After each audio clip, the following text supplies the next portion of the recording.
Welcome back to the Scaredy Cat Guide, my friends. My name is Jenny, and today we are talking about Rise of the Resistance in Disney's Hollywood Studios.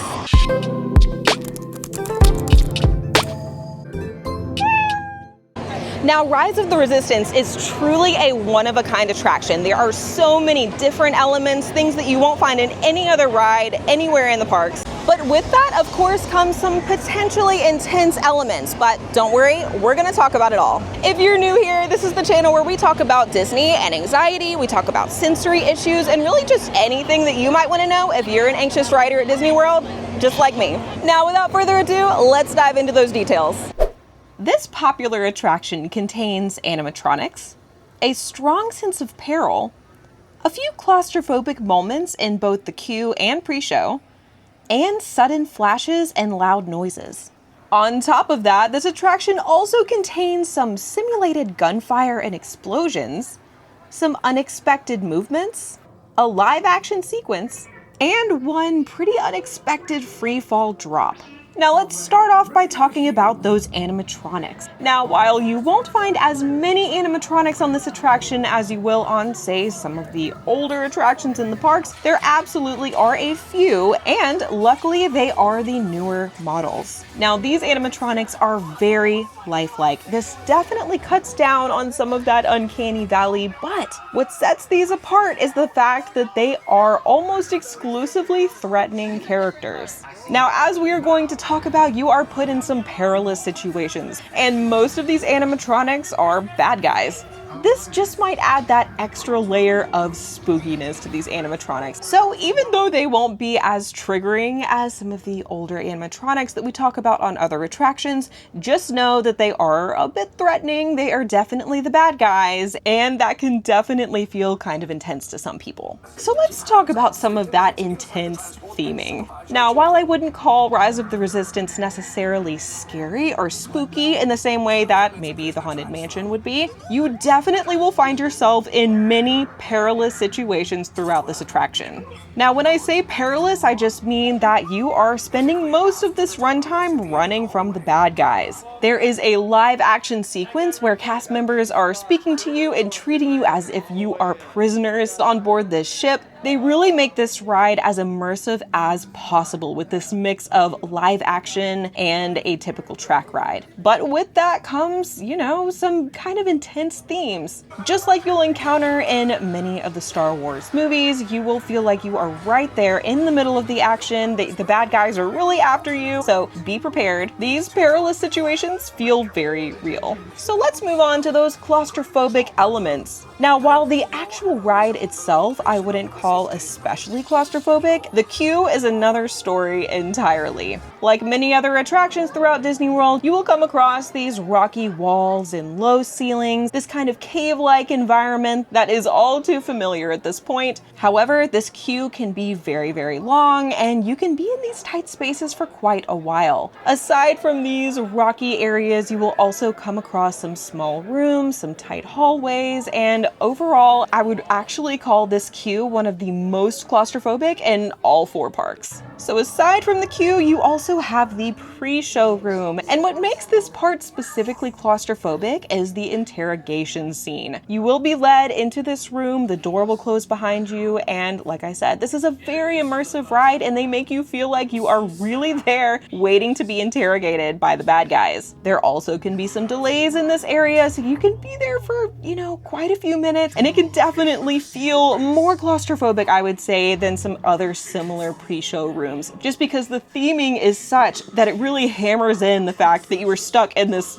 jail cell, basically. Now, of course, like any other pre-show and any other attraction, you are never stuck. The cast members always have their eye on you, and you can get out if you absolutely had to. But just know, if you are claustrophobic, this could definitely give you some trouble. So let's talk sensory issues. I would say overall, this is an attraction with some extreme sensory overload. If you have some noise-canceling headphones or AirPods, pads, I would definitely recommend them for this ride. But overall, it is just very loud. On top of that, it definitely has some chaotic sound design. And what I mean by that is you will have some sudden flashes and some gunfire and explosions. Of course, it's all simulated, it's not real, but it is really in your face, it's really loud, it's happening all around you, and I would say for those who have sensory sensitivity like myself, it can just feel like a lot. Now moving on to the thrill elements, this is definitely not a roller coaster, but be prepared, I would definitely call this attraction a thrill ride. Now while most of the movement is a bit like Ratatouille and some other trackless rides, you definitely will come across some unexpected maneuvers. You will be dodging threat after threat as the bad guys are pursuing you throughout this runtime, so there are definitely some moments that feel like you are kind of darting around, you don't know where you're going, there's not a track in front of you to show you where you're going, and that unexpected movement can be pretty thrilling, especially as these movements are pretty quick.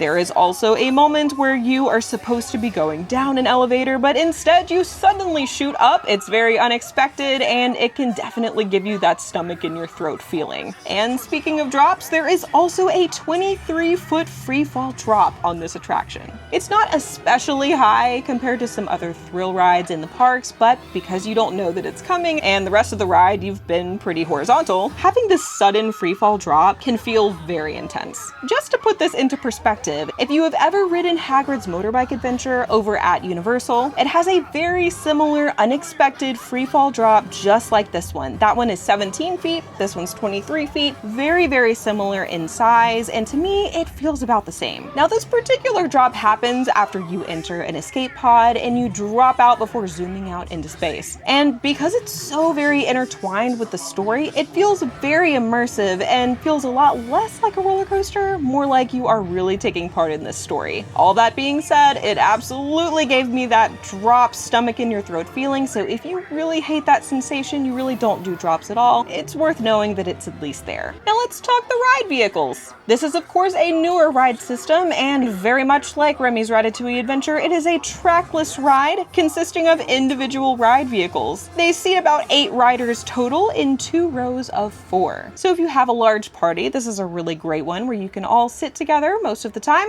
and there's also a single rider line. Now as far as ride restraints go, you just have a basic seatbelt that goes across your lap and clicks in place. It really feels just like a car, except you don't have that chest strap, it just goes over your lap, and to me it doesn't feel especially confining. Now finally, let's talk about that ride time. Now this is a very interesting attraction in the sense that it has that live action segment, it has the pre-shows, and then it has the actual ride itself. Now the time that you're actually in the ride vehicle and buckled in is only 4 minutes and 40 seconds. But with those pre-show segments, with all the live action that I was talking about before, the entire attraction as a whole comes to about 18 to 20 minutes total. Now, this makes it one of the longest experiences in Walt Disney World. However, you are up and about and walking around for a lot of this time. Like I said, you were really only buckled in for about 4.5 minutes. So if you're worried about the claustrophobia, I personally didn't have any trouble with it being a very long ride because I wasn't buckled in for the whole time. However, of course, everyone is different, and if you think this very long attraction might trigger that for you, definitely listen to your gut. But just know that you will actually be in the ride vehicle for 4.5 minutes, although the entire experience is much longer.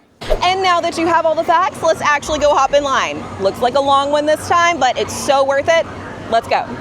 You'll find the entrance to this attraction in the Galaxy's Edge section of Hollywood Studios. After entering the line, you'll find yourself in this beautiful outdoor area that, of course, like many other attractions, is landscaped to the nines. There are, of course, some large fans, a few little water features, and hopefully, if it's a very hot day, you won't be out here for too terribly long. After just a short while, you'll come up to this cave entrance and make your way through behind the waterfalls. Now, this particular section is pretty short, but there is no AC, so even though you will have a little bit of cover from the sun, it's still gonna be pretty hot in here. But like I said, you really aren't here for long, and before you know it, you will be making your way through a doorway. Now from here on out, the queue takes on a much more claustrophobic vibe. You have those rocky walls and the low ceilings that we talked about before, and even though there are some very, very cool theming, some awesome Star Wars props all around, this section can definitely feel kind of tight. You'll weave way through different rooms of varying sizes. The line will kind of wind back and forth through many of these. And lucky for you, in this section and for the rest of the queue, there will be AC. So it is nice and cool in here. Don't have to worry about that hot sun, which is nice. Now, after making your way through these rocky areas, you will slowly start to see some more signs of life, like this futuristic map right in front of you here. You'll come across these lockers with some very cool Easter eggs, uniforms, helmets, and that sort of thing. It's also important to note that there is some seating in this area. And like I said, this line can get very, very long. You can be in here for quite a while, so having the option to sit down is pretty nice. Now, after passing through here, you will come across a cast member who will ask how many are in your party and send you on towards the pre-show area. Some doors will open and you'll make your way into this room where you'll find BB-8 and eventually a very cool projection of Rey as she welcomes you to the mission. After this brief pre-show, the doors will open again and some cast members will very excitedly tell you to migrate back outside and towards this very cool transport vehicle. Now, once inside, a cast member will tell you to hold onto the rails and find a spot, and from here on out, you are in the story. We have animatronic characters that are speaking to you. You'll see some familiar characters up on the screen as you make your way out to join the Resistance. Now, this little transport vehicle does feel like a simulator. There are some very mild movements that make you feel like you are actually moving. It isn't terribly intense. It really doesn't feel like a thrill ride or anything like that, but it definitely feels like you are moving. Now, things quickly go awry, however, when you are captured by the baddies. Some red lights will flash, you'll hear some sirens, and before you know it, those doors will open again to another cast member. But this time, you're on the bad guy's ship. Now, they will lead you out very much in character, where you'll see this incredible view of the ship with the stormtroopers. You can kind of take your time a little bit in this section. They let you stay for maybe just a minute or two where you can really take it in before you move on to the rest of the attraction. Now, from here, you'll make your way into another hallway and wait in line for just a bit longer. Now, as you have probably noticed, the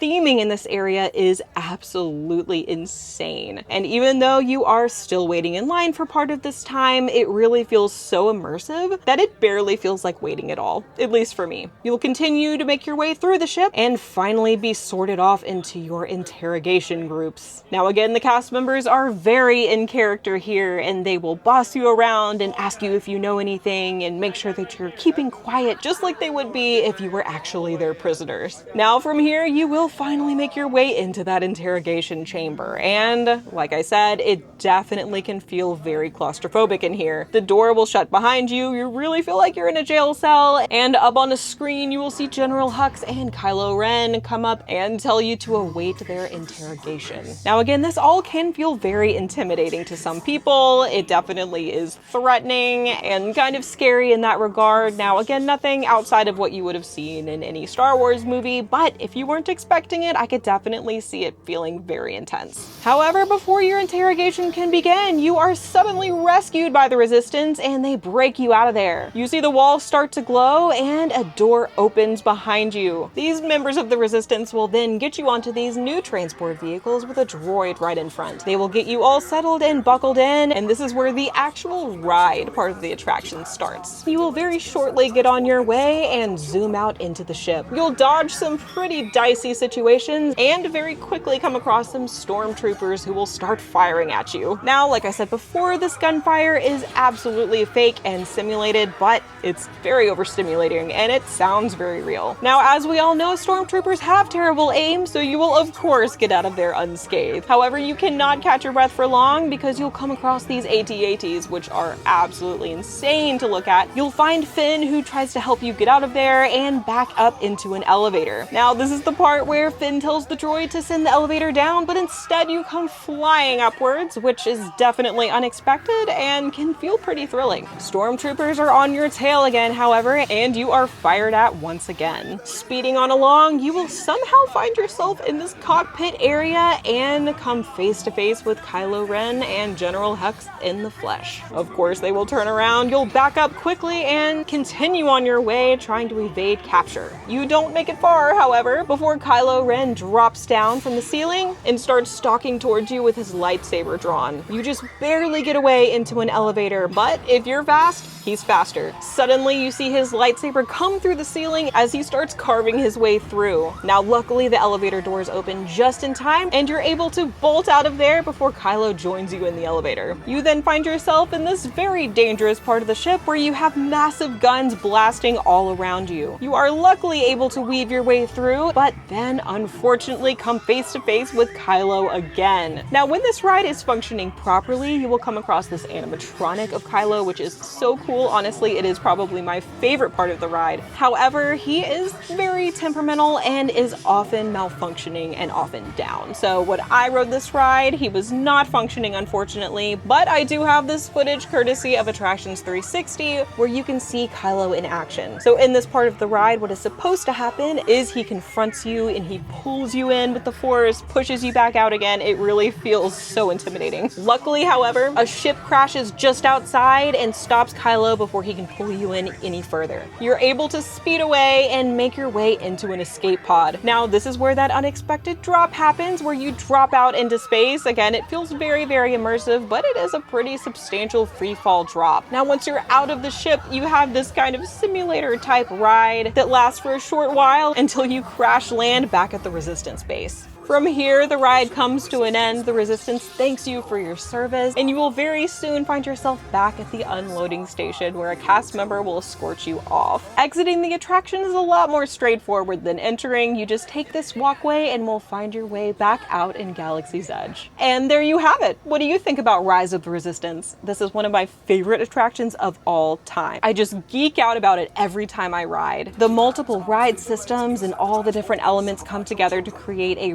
really, truly one-of-a-kind experience. It's a ride that I definitely would recommend that everyone try at least once, but at the same time, like we've talked about, there are many elements that can make this ride pretty darn intense. Of course, if you enjoyed this ride review, don't forget to leave a like, subscribe, stick around, stay a while. We would love to have you in our little community of anxious riders. I love making these videos for you guys, and it makes my day to see this little community grow. I hope y'all have an incredible rest of your day, and I'll see you in the next one.